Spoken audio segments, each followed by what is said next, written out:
Okay, so I'm going to do a new series of videos which I'm going to title How to Train and How to Eat. So I'm going to focus this one on how to train, and then I'll follow them up. I'll try and be a little bit more regular.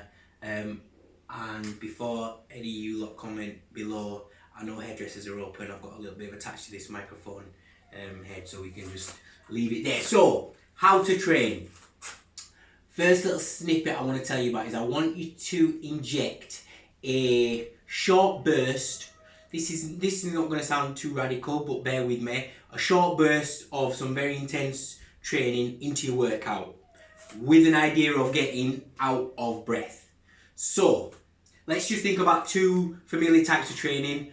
We've got cardio, slow steady state cardio, going on nice long runs, very good for the mind, the spirit, resilience. You get some good cardiovascular effects off that, something I wish I'd do a bit more of. Or you can think about weight training, strength training, very good for the muscular structure, good for just balance, loads of things. That's probably what I'll mainly be doing. But you can easily think about those two training protocols without getting out of breath. It's possible. So I want you to stay with that and then think about the idea of something we call the oxygen debt. So the idea of the oxygen jet is like a temporary shortage of oxygen in the tissues due to exercise. And that basically puts us in a state where for several hours afterwards, the body has to readdress that energy shortage by burning calories in the body. So getting out of breath is something, if you think about it just from a weight loss point of view, let's say, apart from other benefits, but that is something you want to try to hit, getting out of breath. And a way to motivate you with that is how you burn fat. You don't excrete it, you don't sweat it out, you breathe it out. So that's a good motivator. So if you're, and it's also a good measure for your oxygen debt. So getting out of breath, that's got to be a name of a training program for me. Now, I mentioned short bursts, so I'm going to introduce something called the hormetic stress. Hormetic stress. So what that basically, that's a little thesis, is a bit of an idea that says the exposure to stress has initially beneficial effects. Now we know stress over a period of time, the longer the period of time, the more detrimental effects it has. But your initial response to stress is positive. Now, particularly if you're fasted training, which I generally recommend, or just training anyway, you are putting the body under stress. So you want that stress to be short-lived, you want it to be short-term as possible. So we combine all those ideas together, that gives me a way of thinking where in every session, I am mainly going to do your more traditional, probably strength session, maybe body weight, some kind of resistance work, but within that, that's not going to get me out of breath. I always want to do, even if it's as little as a minute of work, that's going to get me out of breath. So there's certain exercises that, and this is how you're going to measure, so we're going to protocols, how you would do this. There's certain exercises that they're so metabolically demanding that they will get you out of breath. And the way to work that out is, if you do it for like 45 seconds and you are out of breath, that's a good exercise to pick. And they'll all have one thing in common: they're explosive. So you find explosive. I'm going to give you my go-to. This will obviously depend on your ability to train, your experience level. So it could go from somebody who's very sedentary, very out of shape, perhaps old, so various levels, all the way to someone who's elite.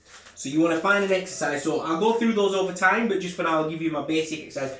This is the killer burpee. The reason why I love this one is because it hits pretty much most of the major muscle groups for the anterior. Most of them are hit, and a little bit on the posterior, but most of them are hit. So basic rule say, I'm just going to do this one. So it's down, it's press up, it's up, and it's there. That's one, and you're just going to keep going. If I do that for 45 seconds, I'm going to be out of breath completely. So there's like tuck jumps, there's high knees, there's half of that, there's just that. There's loads of different exercises that you could do that, if you do it for 45 seconds, it's explosive. Could be just jumps, it could be walking up the stairs, it could be sitting up as fast as you can and throwing the pillow down if you're not so exercise ready. So there's loads of different exercises that are going to get you out of breath. Now the protocol is that, as I said, I like that because it touches each muscle group, major muscle group, and then I want to add in some active recovery. So that's about teaching your body to deal with some lactic tolerance well. So, and you want to think about, so if I'm going to do that exercise, I'm then going to do, so my protocol is find my maximum. I'm then going to do 30 of these head and heel raises. So that is counterbalancing all that anterior work. I've got the posture, I've got the back of my body versus the exercise I'm doing is a lot of the front of the body. So that's just to give it a little nice balance to it. But what I'm doing is I'm learning to recover with still some activity going on, which teaches my body to tolerate the lactic acid, which stops us from, which basically ends our ability to go longer under intense pressure. So I'm teaching the body to recover actively, and then I'm going to do my second set, and that's it. The protocol is though, you find your maximum number, the most you can do of that exercise.